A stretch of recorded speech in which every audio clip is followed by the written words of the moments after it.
퇴근 후 몰빵 도서 출간, ETF 투자지도 많은 관심 부탁드립니다.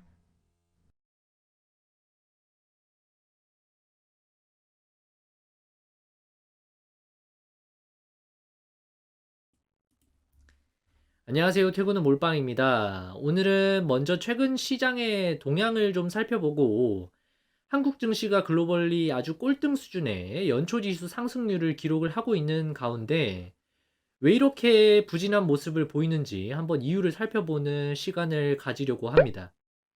이번 주에 선수촌 텔레그램에 올라온 내용을 한번 보시면 참 어이가 없는 내용인데 한국 증시가 최근 전쟁으로 지정학적 이슈가 터진 지역인 팔레스타인 증시보다도 못한 연초 수익률을 기록하고 있다라는 점입니다. 팔레스타인이 YTD 수익률이 마이너스 4.9%를 기록하고 있고 한국의 코스피 지수가 마이너스 6.9%를 기록을 하면서 전쟁이 한국에서 난 게 아니냐라고 하는 시장 참여자들의 한풀이가 섞인 농담이 계속되어 왔습니다. 이번 주에는 월요일을 출발하면서 정부에서 PBR 1배가 안 되는 저평가 기업들을 가치 재평가를 위한 방안을 고민 중이라는 내용의 기사들이 쏟아졌고, 이는 일본 증시가 최근에 정책으로 인해서 상승한 것이 아니냐라는 정부의 추측성으로 한국에서도 이런 비슷한 정책을 내놓으면서 한국 증시의 만년 저평가를 이제 다시 끌어올리고 싶어 하는 그런 움직임이 나타나고 있는데요. 때문에 정책 기대감으로 관련된 자산이 많은 기업들이 주가가 크게 올랐습니다. 이를 두고 시장 참여자들은 갑론을박이 상당히 많았는데요. 이미 높은 밸류를 받고 있는 기업들은 PBR 한 배로 회귀하고 PBR이 한 배가 안 되는 0.3, 0.4배 수준의 기업들은 한 배까지 재평가가 되면서 주가가 오르는 현상이 나타나는 거 아니냐라고 지적을 했습니다. 저는 결국에는 한국 증시의 펀더멘탈이 문제다라고 생각을 하고 있고, 시장에 들어오는 자금이 한정이 되어 있는데, 저평가되어 있는 주식들로 수급이 쏠리면서 그동안의 멀티플을 높여왔던 AI 관련주들이나 우주항공을 비롯해서 로봇, 온디바이스 관련주들이 전부 급격한 조정을 보였던 것으로 추측을 하고 있습니다. 한국 증시가 올해 들어서 특히 안 좋은 흐름을 보였던 것은 크게 두 가지 정도의 요인을 꼽을 수가 있을 것 같은데요. 핵심은 아마도 한국의 펀더멘탈일 겁니다. 한국 경제의 동력이 크게 투자자들에게 유인이 없다라는 점이죠. 이 펀더멘탈이라고 표현을 하는 것에는 많은 것들이 포함이 되어 있는데요. 기술적으로 한국 증시를 가장 잘 나타내는 것은 수출, 환율, 성장률 정도가 될 수 있는데 지금 보시는 이 표를 잘 보시면 한국의 경제 성장률이 계속해서 1% 초반에 갇혀 있는 것을 보실 수가 있고 우리나라의 경제 규모를 한번 생각을 해본다면 신흥국이기도 하면서 기축통화로 쓰이는 주요 국가들에는 속하지 않고 있기 때문에 성장률이 나와줘야 한국의 경제가 투자할 만한 국가다라는 인식이 생길 수가 있는데 보시다시피 2023년 미국과 한국의 경제 성장률이 크게 차이가 벌어지고 있는 상황입니다. 미국은 금주에 4분기 GDP 성장률이 발표가 되었었는데 기대치보다 훨씬 높은 수치를 기록을 했습니다. 시장에서는 대략 2.0% 수준의 성장률을 기록할 것으로 기대를 했었고 GDP 나오라고 하는 전망치를 제공하는 사이트에서는 3%가 안 되겠거니 추측을 했었는데 이게 웬걸 결과를 까보니까 3.3%나 4분기에 성장한 것으로 결과가 나타났고 이는 그만큼 미국의 경제가 여전히 굳건하구나를 생각을 해볼 수가 있었습니다. 그래서 글로벌 자금을 움직이는 스마트 머니들은 사실 전체 자산의 비중에서 일부는 선진국, 그리고 일부는 신흥국, 그 중에서도 신흥국의 국가들의 비중을 높이고 낮추고를 조절을 해가면서 포트폴리오를 구축을 하는 것인데, 최근 한국이 경제 성장률이 상당히 부진하게 나오고 있고, 상대적으로 미국이 경제가 너무 튼튼한 모습을 보다 보니, 한국의 비중을 낮추는 것 또한 어느 정도 영향이 있었을 것으로 보입니다.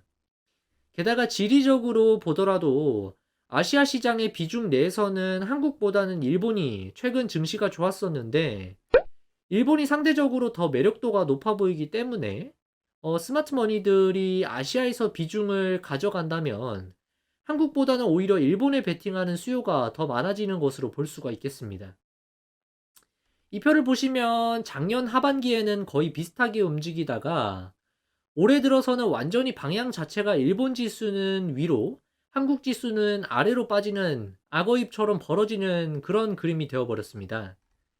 특히나 저는 연초 실적 시즌에는 대기업들의 실적 발표를 유심히 들여다보면서 이후에 1년 동안 산업별로 어떤 섹터에 집중해서 투자를 하는 것이 바람직할지 힌트를 얻기도 하는데요.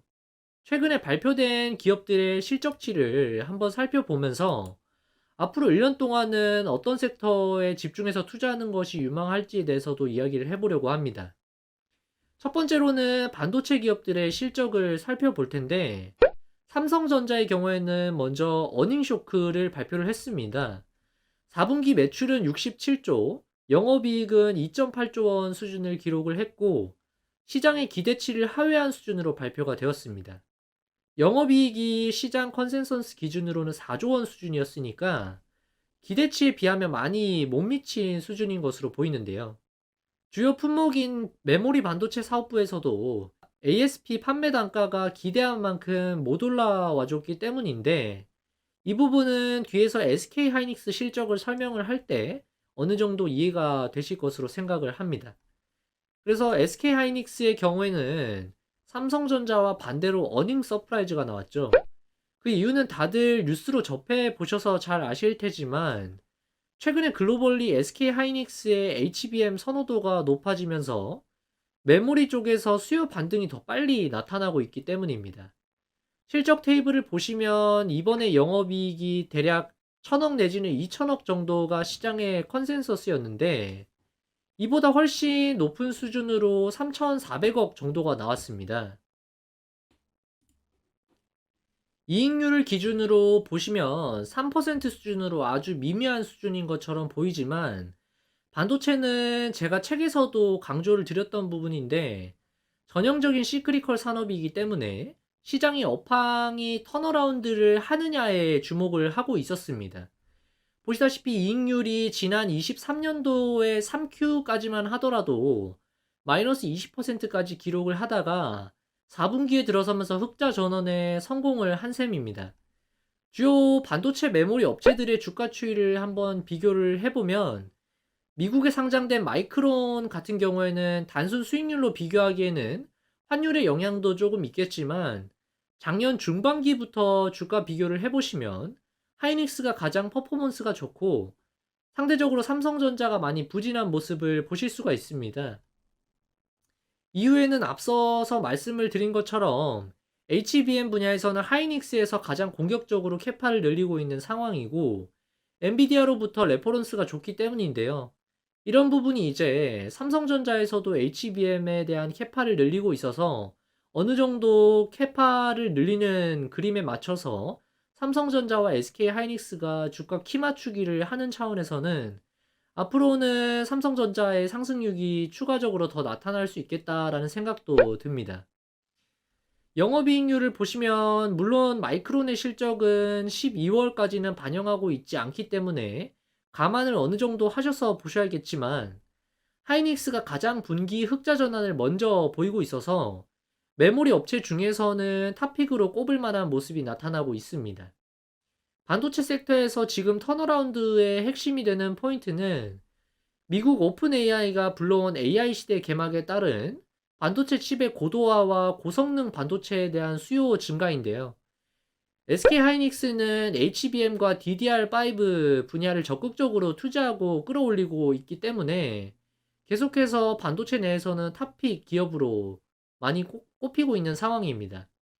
이 표는 SK 하이닉스의 HBM 관련된 매출을 추정해 놓은 자료인데, 보시다시피 2023년에 19억 불 수준까지 추정이 되는데, 올해 24년도에는 58억 불 수준까지 전년 대비해서 2배 이상 확대되고, HBM 성능별 믹스표를 보시면 지금은 아직까지 초기 단계인 HBM2에서 HBM3로 완전히 넘어가지는 못하고 있는 상황인데, 올해부터는 HBM3가 대부분의 매출 포션을 차지할 것으로 추정을 하고 있습니다.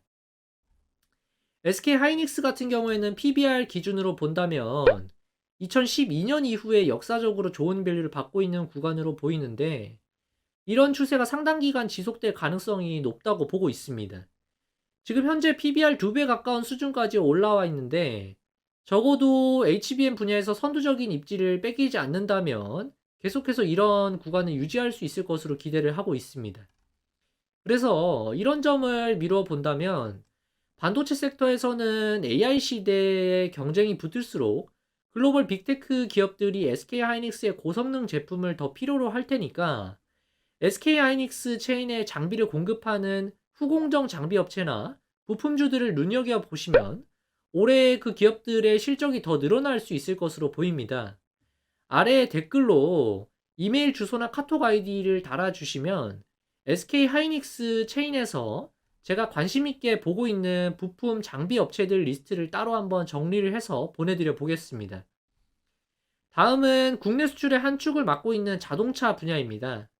현대차의 경우에는 실적을 보시면 매출이 41조, 영업이익이 3.4조로 시장 기대치보다는 소폭 못 미친 수준을 기록한 것으로 보입니다.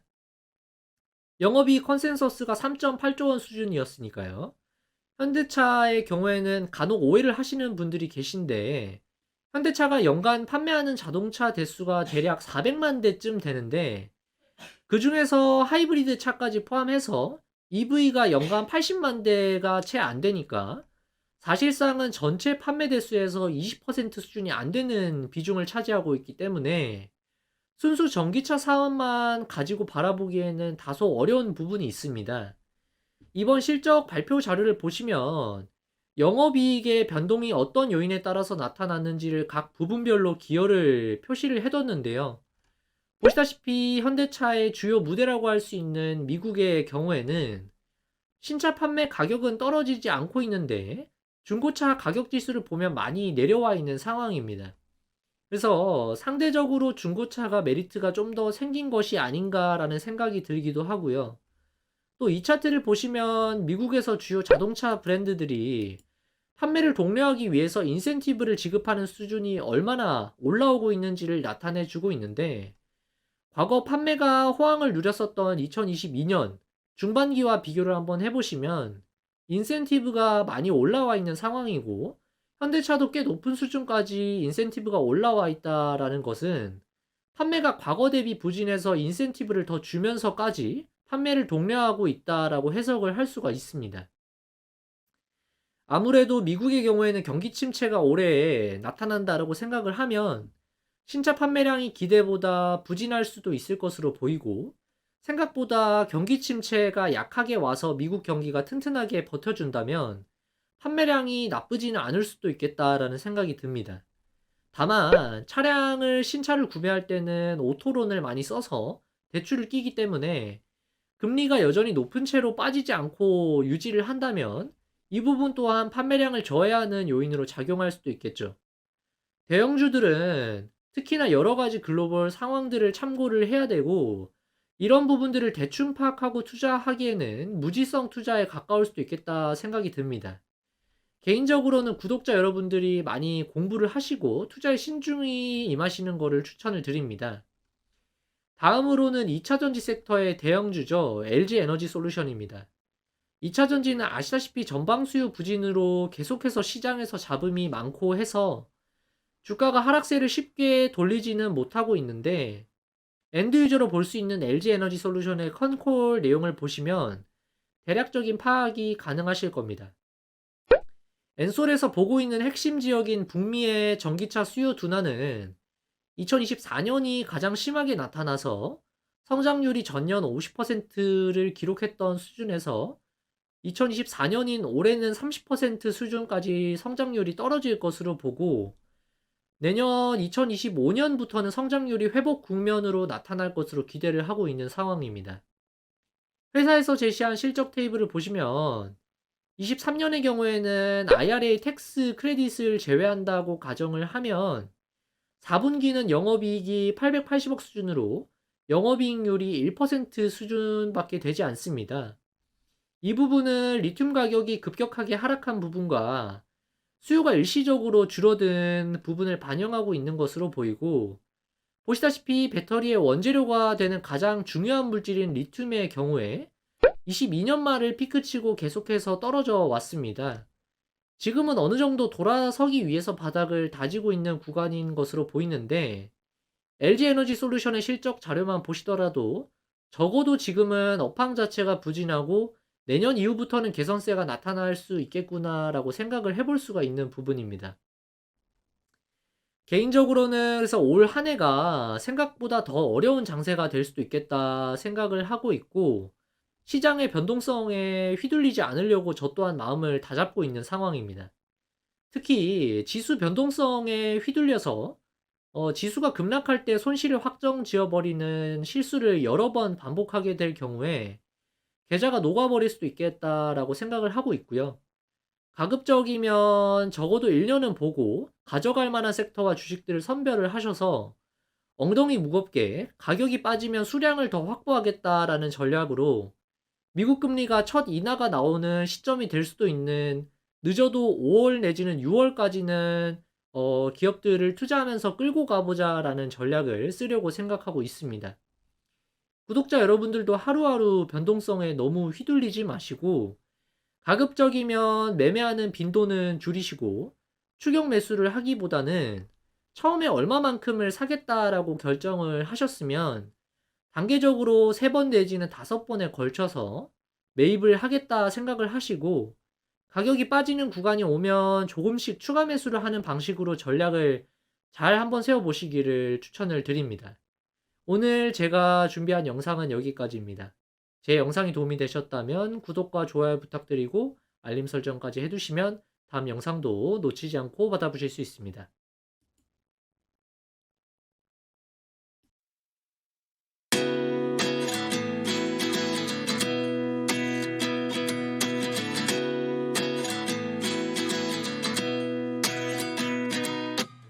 At 29 and I find myself wondering what did happen to